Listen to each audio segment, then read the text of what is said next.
Okay, so this is the new face of Xbox One. And basically, I'm pretty sure most of you have been playing Fallout 4. I think I'd like to take the chance to mention that they've been testing Fallout 4 on both the PC and the PS4, and they found that the PC version is extremely buggy, and they found that the PS4 version runs poorly. The Xbox One version actually runs better than the PS4 version. So basically, one thing I've noticed is that there was a 1.5 gigabyte update for Xbox One, which has basically made Xbox One look pretty much exactly like Windows 10. So this is the new look of the thing. Your friends list comes in looking like that. Like when you push the left button, it goes straight to friends. Start photo chats. It shows that I have a 1 terabyte external storage ready. I had to buy a 1 terabyte and attach that to my system simply because the internal 500 gigabyte hard drive wasn't enough. With my PS4, what I did was I took out the drive that was already with it and I put a SSD drive in it, but I really don't use that to play games. I really prefer my Xbox One to play games. So this is the new screen. And they say that you can get to everything faster. So basically, the community, these are videos that people have shared, and these are achievements that people have shared. I honestly don't need to see what other people are doing, honestly. I really don't care. They could hide that a little bit more, in my opinion. I don't care how many people you just killed in Black Ops 3, and I really don't care about what achievement you got, because I'm not competing with you. I don't know if there's anybody who really does compete with one another for achievements, but that to me doesn't really make much sense if you're not playing the game together. This is One Guide's new look. One of the problems that I've had with the older versions of One Guide is that when you push the One Guide button, which for reference on your controller, it's the button that's on the right here below the Xbox symbol. When you push the One Guide button, it's been a little bit slow to update. Now, that could have a lot to do with the fact that I have Verizon Fios. Maybe not. I'm not really sure. So, it looks like it comes up a little bit quicker now. Like if I actually push that button and or maybe you can't do it from right here. What I'll do is I'll go to TV. And this is the games channel where you can quickly download new games. Obviously, I already have Fallout 4. And this is Black Ops 3, Halo Guardians. And, Rainbow Six is coming. So I hope that's going to be as good as Rainbow Six, what was it called? Vegas. Because everybody loved Vegas. But the thing about it is there's so many first-person shooters until I think a lot of people are getting burned out. And basically, Xbox One and PS4 are basically capped to 1080p output. Now, there are some games that run native 1080p on Xbox One, like Forza. But the simple fact is, unless you have a 50-inch television like this one or an 80-inch television like I've got in my living room, it's like you're really not going to see a game not running at a full 1080p. Some of these games like Titanfall run at like 900 or something. That's just a talking point that people try to use to talk about how great PS4 is. But the simple fact is I've got both systems and I prefer to play on Xbox One. And I made a video about this because I like the way the controller feels more than the PS4 controller. So they also have the music channel where you see Eli Golding. And YouTube just launched its new music channel, so all of that's pretty much built into your system because you have the YouTube app. So they have the Halo 5 Guardian soundtrack. I'm not interested in listening to that right now. I just want to see what it looks like on the Groove Music Beat app. So once again, this is a 50-inch television broadcasting at 1080p. Both of the systems pretty much are capped to the max is 60 frames per second. So, okay, so this is what it looks like. You can either play the entire album. I'm pretty sure they probably have a way, start radio. So basically, they're just trying to make it look really good. And I kind of like this new design that's a little bit more like Windows 10, simply because it's kind of easier to find certain things. Like if you want to start a new message, everything's right there. Like if you want to look at your settings, it seems to be easier to get to that. I actually like that. That's pretty good. So you can quickly turn off your console. You can restart the console. That's a new button. I like that. You can tell the console don't turn off but restart. And it also says you can turn on and off your Kinect mic if you don't want this thing to hear you, because anybody who's got Kinect knows that you don't really need your microphone anymore on the side of your headset. You don't need that to talk to anybody. You could just speak directly to the Kinect. There's my Kinect right there. And you don't really have to use your headset anymore. And Kinect is actually pretty good. Everybody can hear me when I'm talking shit to them while I'm playing Mortal Kombat and screaming and yelling at them about how badly they're losing. So right here, free games on gold. Let's see if there's anything that I want or anything that I didn't get. I've been an Xbox Live subscriber for 10 years. That means that I've spent 10 times 60. I've spent about $600 over the last 10 years on Xbox Live. And you have a good service when you're not disappointed with how much you've spent. So I've been on Xbox Live, look at that, 10 years. It says 10 years. And I've spent at least $59.99 for every single year, and I'm extremely happy with my Xbox Live service. If you take that one step further, I have Verizon Fios, and basically I have every single channel on Verizon Fios, and I pay $180 a month, and I have not had a single service interruption in the last 6 or 7 years. So how much money have they gotten out of me? Honestly, I have no idea. Like, I could do the math, but I really don't have to, because I'm very, very satisfied with Verizon Fios. So here's a game, Thunder. I don't know what that is. I don't really think I want that. Lords of the Fallen, $20. I feel like I'm being bombarded with games. It's like there's so many games. It's like, most of the stuff, even the free games, I download them. Like, look at this. Walking Dead, free with gold. And then there's Numa. And I don't even know if I downloaded it or not. But even if I downloaded it, I'm so busy playing Fallout that I just don't even have time for it. So let's just test the TV's one guide.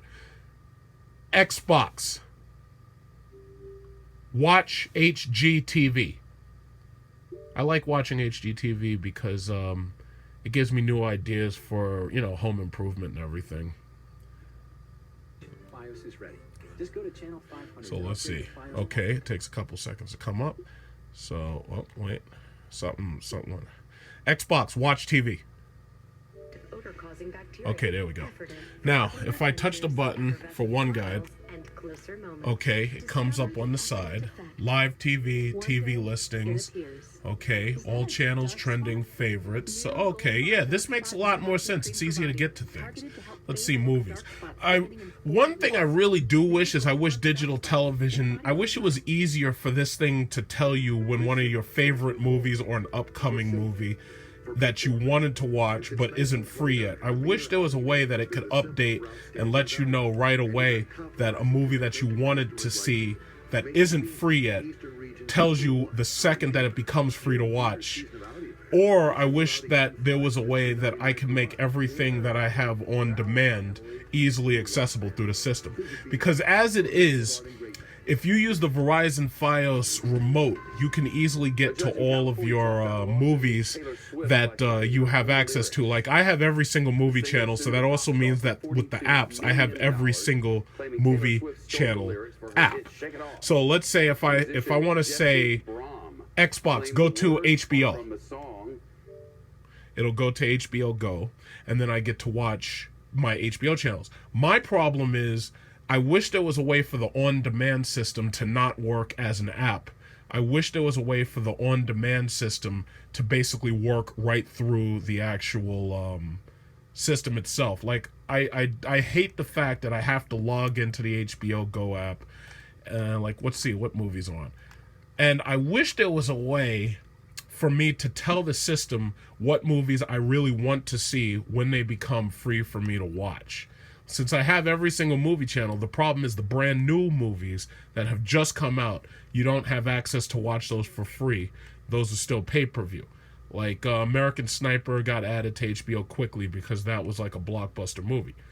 But you know, there's stuff on Xbox. Watch Xbox. Go to Showtime. Water about flooding. Xbox. Go to Showtime. If they live near the water. You can just write I don't think is that the name of that app. I don't really know. Xbox. Go to Encore. 20-foot waves and Lake No, that's not the name of the app. I don't know what the name of that app is. I got. See, that's the problem. I don't like using the apps to get to my like. Okay, Xbox, go home. Xbox, go home. I think this is home. Okay, so if you look at the top, they put everything together as apps at the top, right? So if I want to go to app, if I want to go to, let's say, Twitch, no, the apps that I have for, I'm trying to figure out where the apps, it says search all apps, but see, what I don't see is the apps that I used to keep on my home screen. I don't see those. Like, I know this is mine, Blu-ray disc, Skype, Pandora, HBO Go, but what about my TV apps, like Showtime, and I don't even know what the words are, so the problem is those things are almost hidden, you know? Like, okay, Showtime anytime. Xbox, go to Showtime anytime. See, now it knows, you know? I didn't know. See, I hate the fact that I have to figure out what the app name is and go to it like that. But that seems to be what it is. But once again, one of the reasons why I prefer my Xbox One is because I can quickly go from gaming to television to an app and right back. PS4 does not have a pass-through for its HDMI. And that's the reason why I will continue to prefer using my Xbox. Because I love the pass-through for HDMI was brilliant. Every single add-on to a television that works in the way that one of these systems works, whether it's Apple TV or Roku, all of those things should have an HDMI pass-through. Xbox, go home. Okay, so it seems to be a little bit smoother, a little bit faster. I like that. So basically, that's what this thing looks like. So I could say, Xbox, go to Fallout. Xbox, go to Fallout 4. Yeah, see, that's one thing I kind of get annoyed by. You have to say the whole word, you know?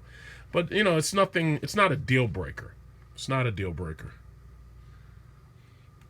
Okay, I don't even want to play. Okay. Xbox, go home. Yeah, not a deal breaker at all.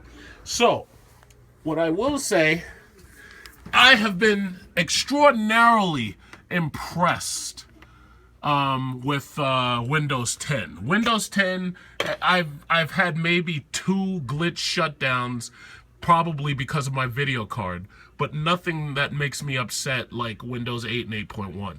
And when I've loaded Windows 10 into older computers, like some of my friends have come to me, I keep Windows 10 on a flash drive right in my wallet.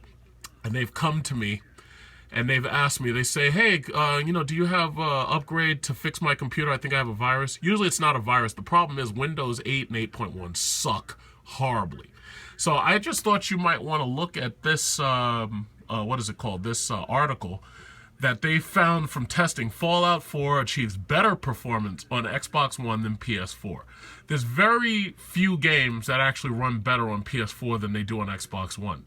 Xbox One may not have GDDR5 RAM like the PS4 does, but overall, it seems that most of the PC crossover games tend to perform better on Xbox One. And, you know, we'll never get to see Forza running on PS4 because Forza's IP belonging to Xbox, you know, Microsoft. So we're not going to get to see that. But I'm very happy with how Fallout 4 runs on my Xbox One. And I prefer to play it on my Xbox One than to play it on my computers.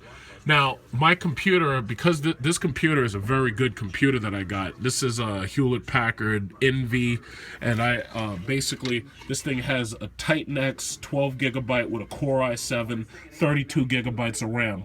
Runs perfectly with Windows 10. Runs absolutely perfectly. So, basically, I'm very happy that Microsoft, that they've changed everything and they've made it so that basically the Xbox One looks a lot more like Windows 10, because they've been talking about doing this. They want to make everything unified, so that this way when you play games, it's like it looks the same across whatever system you're using, even if you're using a tablet. So thus far, I'm very, very, very impressed. And this is my home computer, but I also have even more powerful computer at work. But on that, it's just a work computer. I use that mostly to, store documents and whatnot. So I'm actually very, very, very impressed with what Windows is doing. Very impressed, very happy. And for right now, that's it.